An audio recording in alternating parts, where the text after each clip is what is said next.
ফেসবুকে যেটা হচ্ছে, মানুষজন আসলে জাস্ট একটা যে কোনো একটা প্রোডাক্ট নিয়ে বিজনেস করছেন, ওটা কোনো রকম ভাবে পোস্ট দিয়ে দিচ্ছেন যে ওইটা মানুষের কাছে পৌঁছাক বা না পৌঁছাক, যে কোনো ওটার কোনো আসলে সৌন্দর্যের যে ব্যাপারটা আছে ফেসবুকে পোস্ট দেওয়ার, মানুষের কাছে অডিয়েন্সের কাছে সুন্দরভাবে যা উপস্থাপন করা, ওই জিনিসটা অনেকে জানেন। কোর্সগুলো যেভাবে হেল্প করে সেটা হচ্ছে আপনার কোর্সের মাধ্যমে মানুষজন আসলে একটা প্রপার গাইডলাইনটা পায়। এবং একটা কথা হচ্ছে কি, আপনি কোনো কিছু একটা শুরু করলেন এবং ওই জায়গাটা থেকে আপনার আসলে অনেক ধরনের প্রবলেম ফেস করতে হতে পারে, সেই জায়গাটা থেকে আপনার কোর্স হেল্প করবে কিভাবে, যে আপনার পরবর্তীতে আপনি গাইডেন্স পাচ্ছেন। আপনি যদি ইন ফিউচার যদি দেখেন, আপনার তো শুধুমাত্র ফ্রিল্যান্সিং এর জন্য কোর্স করছি না, আপনি চাইলে এটা নিয়ে বিজনেস করতে পারছেন, চাইলে জবও করতে পারছেন। তো দেখা যাচ্ছে আমরা একটা সার্টিফিকেট প্রোভাইড করবো, যে সার্টিফিকেটটা থেকে আপনি হয়তো আপনার সিভিটা অনেক অনেক ভারী হয়ে যাবে এটা থেকে। আর নারী উদ্যোক্তাদের জন্য আমাদের যে ফ্রি কোর্সটা বর্তমানে চলছে, এখানে হচ্ছে মূলত আপনি ফেসবুক কিভাবে আপনি পরিচালনা করবেন, ফেসবুক কিভাবে পেজটাকে অপটিমাইজ করবেন, আপনি কিভাবে অডিয়েন্স টার্গেট করবেন, কিভাবে পোস্ট রেডি করবেন, কিভাবে আপনার হচ্ছে যে জিনিসটাকে ডিজাইন করবেন, পোস্টটাকে ডিজাইন করবেন, অডিয়েন্সকে কিভাবে ক্যাচ করবেন,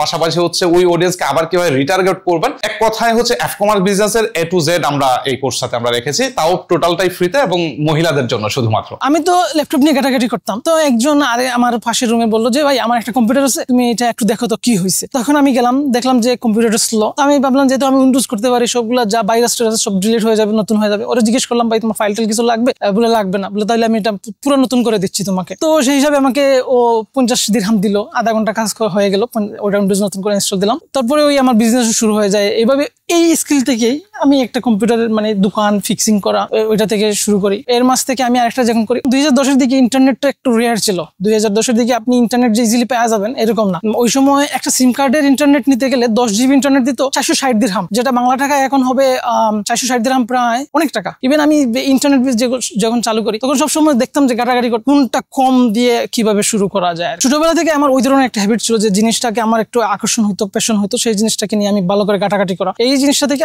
আলহামদুলিল্লাহ এখন আমার একটা বড় একটা কোম্পানি 10 থেকে 15 জন কাজ করতেছে, যেগুলো আমি এখন বাংলাদেশে থাকলেও আমি সেইখানে রিমোটলি সার্ভিস দিতে পারতেছি। আমি জাস্ট দেখি যে কি সমস্যা হচ্ছে, ওনাদেরকে বলি যে এটা করো এটা করো, ওরা দেখতে পারতেছে। আমাদের স্টুডেন্টরা আসলে দেশ এবং দেশের বাইরে থেকে আসেন।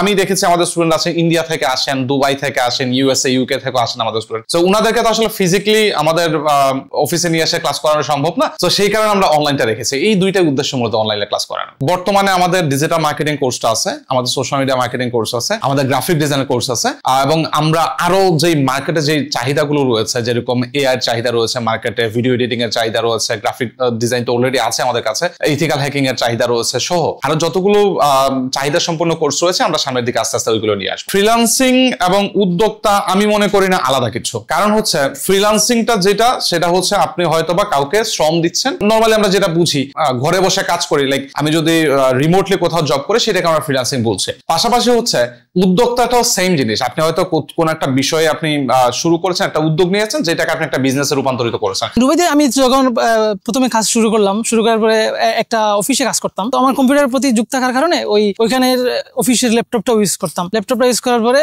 উনি বললো যে তুমি আমার পুরাতন ল্যাপটপটা নিয়ে যাও। তো সেটা একটা নষ্ট ল্যাপটপ ছিল, তো সেটা নিয়ে আমি নিলাম, দেখলাম যে কিভাবে এটা ঠিক করতে হয়, এটা একটু ঘাটাঘাটি করলাম। দোকানে নিয়ে যাওয়ার পরে বলে যে এটা 150 দিরহাম লাগবে। আমি যেহেতু ওইখানে দিরহাম হিসাবে 150 দিরহাম লাগবে। এখানে জাস্ট একটা ওই যে আয়রনের আছে, জ্বালা দিলে হয়ে যাবে, 5 টাকা লাগবে। আমি বললাম যেটা আমি নিজেই খুলবো ল্যাপটপটা। মানে ল্যাপটপ তো খুলে একটু হার্ড ছিল ওই সময়, পুরাতন ল্যাপটপ গুলো অনেকগুলো স্ক্রু থাকতো। আমি বললাম যে না, এটা খুলবো, যেহেতু এটা নষ্টই আছে, দেখবো নিজে ঠিক করতে। 150 টাকা দেওয়ার দরকার। আমার ওই সময় কিন্তু বাজেটও বেশি, যেহেতু নতুন, আমার 150 টাকা আমার কাছে অনেক বেশি লাগে। তো ভাবলাম যে ঠিক আছে, ওইটা নিজে করবো। নিজে করলাম, 5 টাকার ভিতরে ঠিকও হয়ে গেল। তো এটা একটা আইডিয়া আসলো যে কম্পিউটারটা কিভাবে হইলো, কিভাবে কাজ করলাম, আমার একটা আইডিয়া হয়ে যায়। ইভেন আমি এখন কম্পিউটারের একটা দোকান আছে যেটা ফিক্সিং করি, আমার ওইটা থেকে আমি কাজটা শুরু করছি। ট্রেনিং নিতে হয় নাই যে আমি ওটা কিভাবে কাজ করতে হয়, তাহলে আমার একটা আইডিয়া হয়ে গেছে, আমার একটা সাহস হয়ে গেছে যে আমি ফিক্স করতে পারবো কম্পিউটার গুলো। আমি 2009 সালে দুবাই চলে যাই। দুবাই থেকে যাওয়ার পরে সেখান থেকে আমি আইটি রিলেটেড কাজের প্রতি আমার একটু আগ্রহ ছিল, তো সেখানে আমার স্কিল ছিল না। তখন আমি কাজ শিখি, নিজে নিজে কাজ শেখা ট্রাই করি। যখন আমি শিখতাম তখন হয়তো ব্লগ থেকে শিখতাম,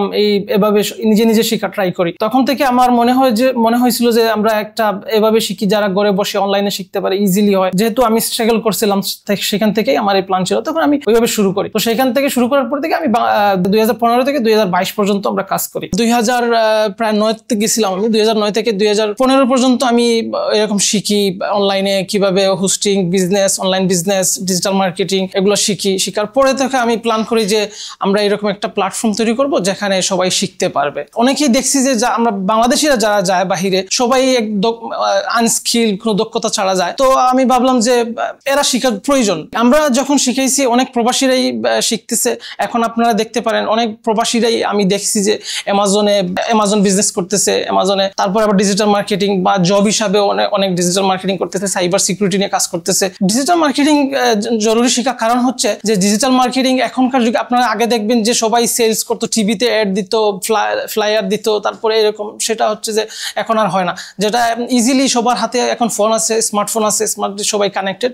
তো সেইখানে আসলে রিচ করা খুবই ইজি ভাবে রিচ করা যায় এবং সব কিছু ট্র্যাক করা যায়, সবকিছু ইজিলি দেখা যায়। সেটার জন্য ডিজিটাল মার্কেটিং এখন